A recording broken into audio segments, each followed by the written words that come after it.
Yeah, obviously, you said on the teleconference earlier that you might have some update on Rocket. Any news?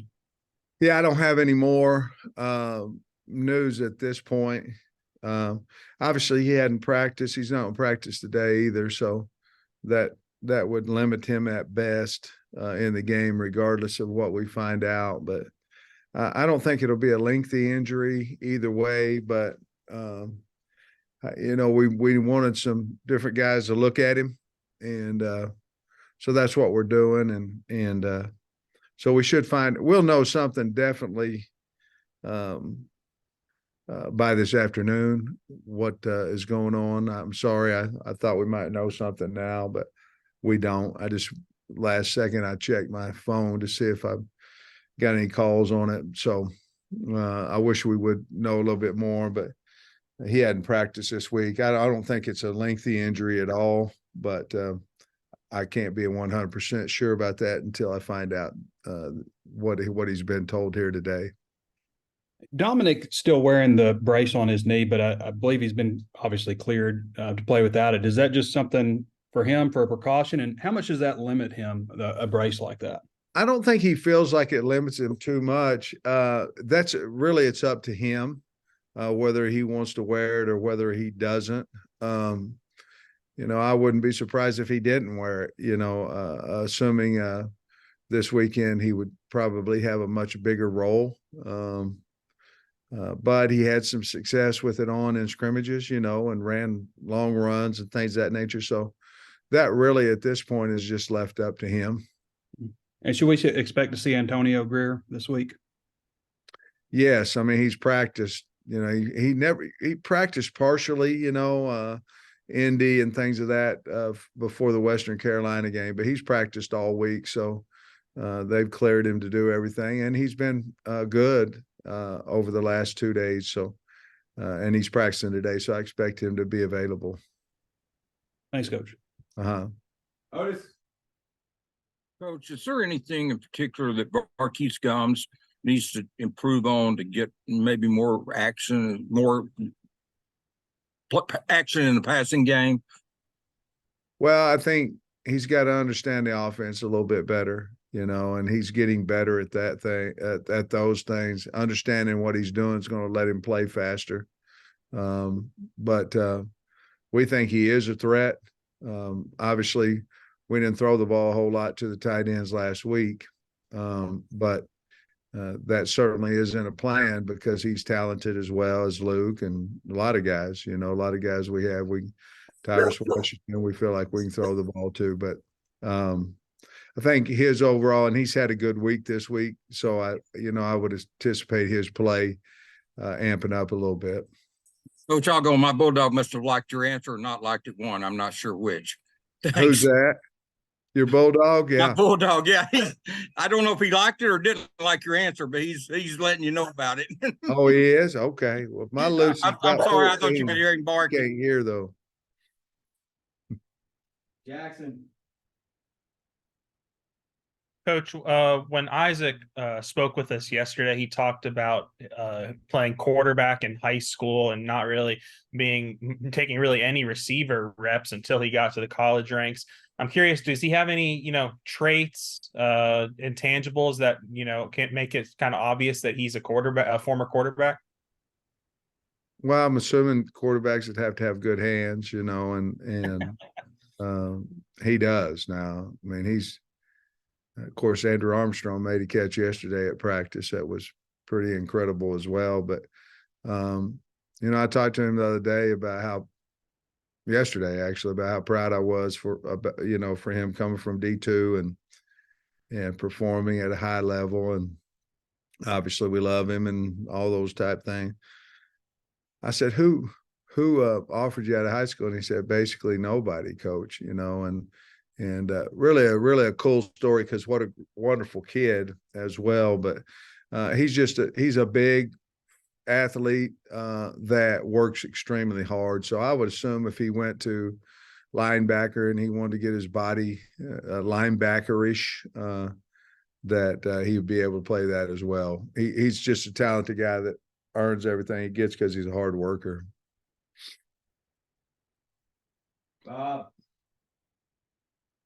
Hey Sam, I mean, obviously you don't want Rocket to ever miss any time, but how good do you feel about the depth you have there if he is out for a little while? Well, I love our depth. I think R-Dub's really good, and all of them. AJ and Damo. I keep going back to 2 years ago we had the same guys on the team, and Damo was the starter. Later in the season, we kept trying to get him more and more carries. Sometimes we did, sometimes we didn't. But when we did, he was very successful. And so I feel really good. You never want to lose a player for a game or two or whatever it may be. But that room is loaded with really good players, and we like Isaiah as well. So he got some carries last week, looked pretty good to me, and very physical runner. So Jimmy's done a nice job of recruiting that room, so we feel very confident in that room. If Rocker wasn't able to play, that we'd be fine. I wanted to ask a couple things about Hudson. I guess he's played corner, safety, and now nickel for you. So unless you want to move him to something else, I don't think he's run out of places to play. But just what do you thought about his versatility and willingness to do that and adapt and all that? Well, it's hard. I mean, even though you're playing secondary, they're all different. They're different techniques, obviously different assignments. To be able to do that says a lot about him. To be able to do that willingly says more about him. And a quick story, we had told him that he was going to go in on the third series, and the defense went 2 3 and outs, and HUD goes to Coach Woodson and says, hey, they've only been out there 6 plays. I don't know if they've really had enough plays to be getting in the groove of the game and all this kind of stuff. So that's just kind of who he is. And he's an ultimate team guy and been as valuable as anybody we've had to the team. I'm not smart enough to remember or I guess follow it. Which series did Hudson go on the fourth series or the fourth series then? I believe they just put him in on the third series. I think they said, no, that's what we told you. If I'm correct, I think he did go in on third series. That was the plan in our morning staff or our evening staff meeting on Friday night. So I don't know. I can't remember. But he was just being unselfish. He was. I mean, nobody does that. I mean, not many. I wouldn't. They told me third series. I don't care if it was 2 plays them guys got out there. It's the third series. Put me in. But he did have that conversation. I love the kid. Love a lot of them, but he's a very unselfish guy. Could have went in the tank when we told him that, hey, we're not going to send you out there. You are a starter in our mind, but we're not going to send you out there first. He could have, a lot of kids go in the tank on you. This guy's going, hey, I don't think they've had enough reps to get, acclimated to the game quite yet.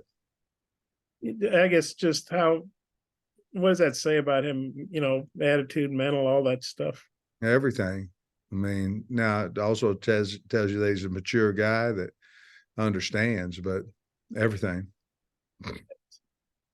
Alyssa. Muted. You act like I haven't done this before. Okay, so here we go.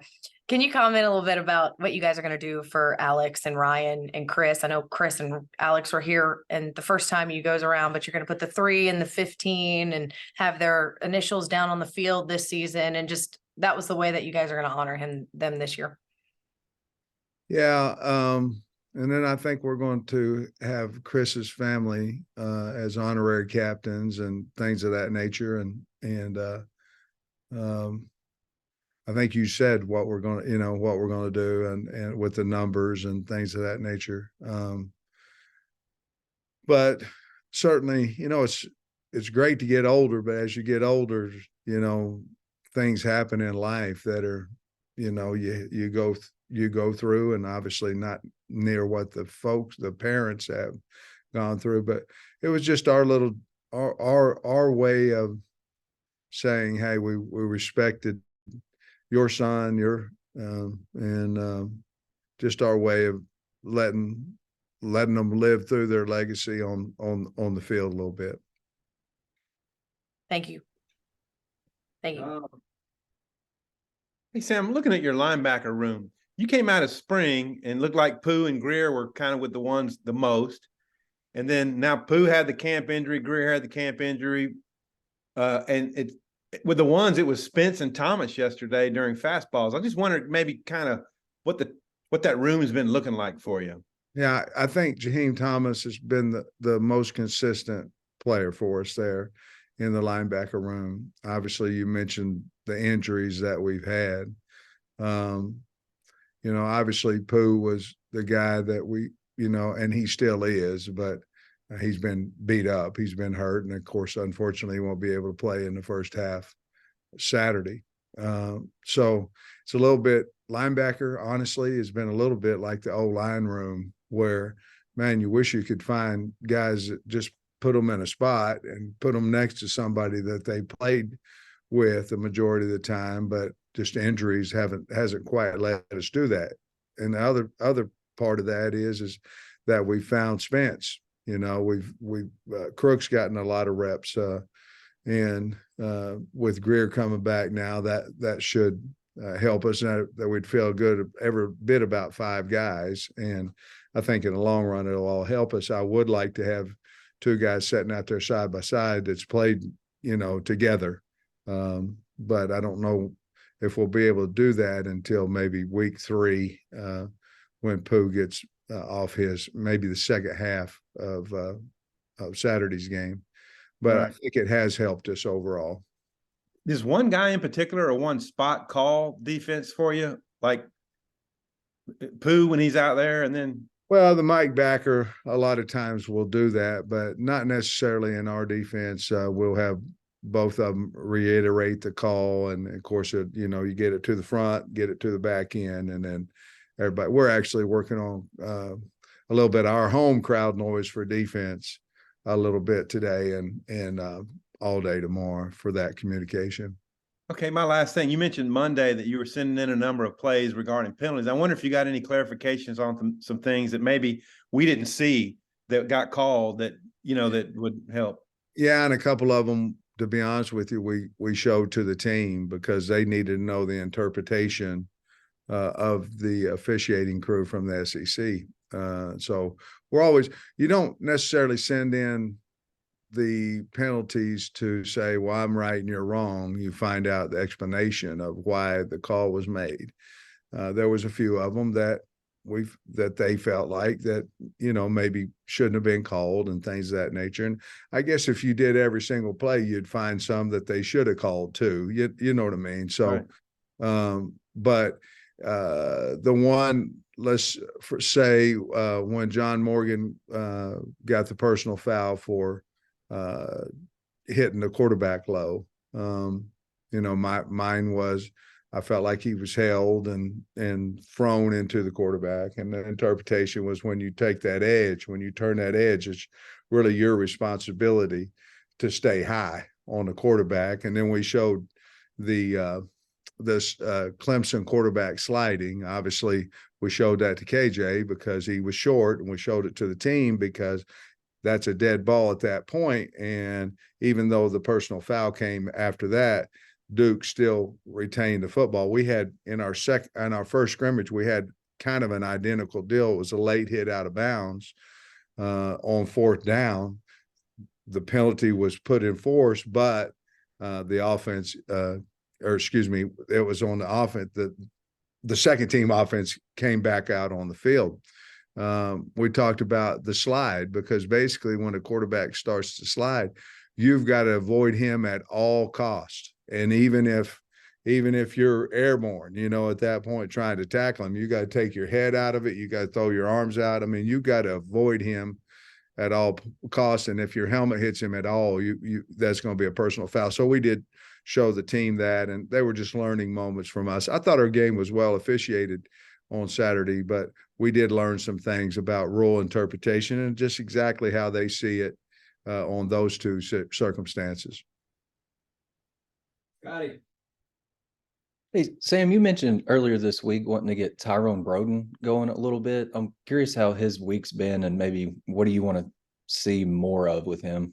Well, we played him more. We played him more with the ones this week. I think he's had a heck of a 2 days.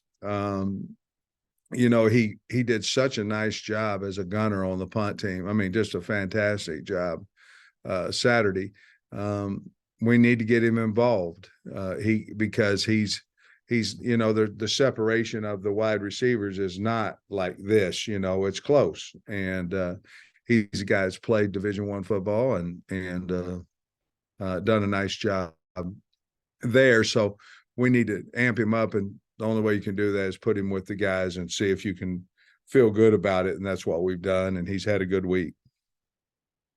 I know we talked a lot about Jaden Johnson since it feels like late in camp, but when you have a guy that plays like he did in an opener, kind of takes his camp to a game setting, what do you think that does for his confidence? I think a lot. I hope it does. What you're always concerned about is it happens, and then you become content with, well, I showed you I could do it. We've obviously talked to Jaden about some of those things too. And I don't think there's any way. I think he likes where he's at. I think he knows that he can improve a lot, but with picking the pass, had a lot of open field tackles. Obviously, the fumble that he caused, and he went into camp, maybe a 1, maybe a 1B, whatever it is, and came out as good a safety as we have. So a lot of good things happen with him. He's always had the talent. His mind just allowed him here in the last 6 months, 7 months, to go ahead and let that body go do what it always could do. Right. Hey, Coach, Kent State's got 5 new first-year starters on the offensive line. I was just curious, you were an offensive line coach for 25 years on the FBS level. Have you ever had an instance like that where you had to break in 5 brand new guys? And if so, what are some of the challenges that you run into in a situation like that? I have not. Now, I've had a lot of jobs where they were 5 new starters for me, but not necessarily for the team. Well, there's a lot of challenges because, it takes you a little while to figure out who's tough, who you can depend on, things of that nature. That's as offensive line, that's key. Who's your communicator? Who's your leader? Where you want to put him? Do you have a center that can play? Can you protect the edge? All those type things go into it, and you just start piecing it in. And obviously, it takes a little while. And I look for them to their O-line to become better and better. They do have some skill and some talent, and then those guys haven't played, because you said it, but then with them being transfers and things of that nature. So it's a lot easier to bring 1, maybe 2 in on O-line, but bringing in, a lot that are starters becomes difficult, and then they don't know their coach and all that kind of stuff. But I thought they did a nice job last week. I look for them to play much better than they did last week. But there's a lot of challenges there, and to me, they've done a nice job of coaching them. On your end, with the week 1 game, obviously you'd expect everybody to be amped up and excited and everything. But with the way the score came out, and then looking at Kent State's score against UCF, is there anything extra you feel like you need to say? I mean, you got a pretty mature bunch, but is there anything extra you need to say to make sure that the focus is right? Well, I talked to them about yesterday after practice. I mean, are we going to be a team that needs to be surprised? I mean, or, if you just look at college football the first week and what happened, I mean, are we going to have to learn a lesson from us not playing our best ball, or are we just going to go play our best ball and play against ourselves and not worry about who we're, the opponent? I obviously know you're going to get amped up more against a name, whoever the name may be, school, somebody in the SEC, than possibly you would against Western Carolina. I mean, I understand that. But at the same time, if you don't get ready to play, you don't prepare, you're going to get beat. And we're going to be one of those teams that everybody in the country is talking about. And I just kept asking them, do we need to be surprised? Do we need to be taught a lesson? Or are we just going to go practice hard? I wasn't particularly happy with the way that the complete practice went yesterday, and I talked to him about that after practice. Thank you, Coach. Coach, a lot of you just mentioned a lot of the challenges with the O-line, communications, leaders. I'm wondering how your O-line's looking this week in terms of in practice with those things. Yeah, I thought the ones looked really good yesterday. The problem, it's not, it depends on how you look at it. But, I'd like to find 5 guys that this is our left tackle, this is our right tackle, this is this. I would like to find that and then be able to play, right now up to around 8 guys. I would like to do that. We haven't been able to do that just simply because we've been beat up here, beat up there, things of that nature. Now, are the 5 guys that started last Saturday our 5 best? Heck, I don't know. It is nice to have Brady back this week. But consistency of those guys, you want to find your 5 best and let them go play. And then hopefully you've got up to 8. We're still not there yet. We're not healthy enough to be there at this point, and it's frustrating a little bit. However, I do think it'll help us down the road, but it is a little frustrating. And we're not going to have 1s and 2s in a game, so I think part of my frustration is we have some guys on the 2s that don't have any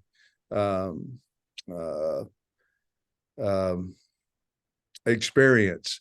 And so at times in practice, it doesn't look quite as good. And I get frustrated with that because our experienced guy might be beat up a little bit. So I think we're going to be fine. I think in the long run, it's going to help us, but that has been a little somewhat frustrating. And then last one, you had a lot of freshmen that contributed late and played their first game last week. Just how are they looking and responding in practice this week? Yeah, I was proud of them. I think, anytime you can get more guys in the game, which we all know who's followed us since I've been here, we haven't had an opportunity to do that much, maybe twice. I think Auburn last year and maybe Pine Bluff before that. And the rest of it is we're holding on to everything we have, so it is fun. I think it's good for team morale. Those things. It's good to get somebody out there on a Saturday. And is he as good as what you thought in practice, or is he better? Whatever the case may be. So I thought it was exciting to get that. We had guys like John Hill and some guys been around here a while. Kyle Thompson that hadn't played, and really was excited to get them in there. And they all played pretty darn good. They played extremely hard. Thanks, Coach. All right, guys.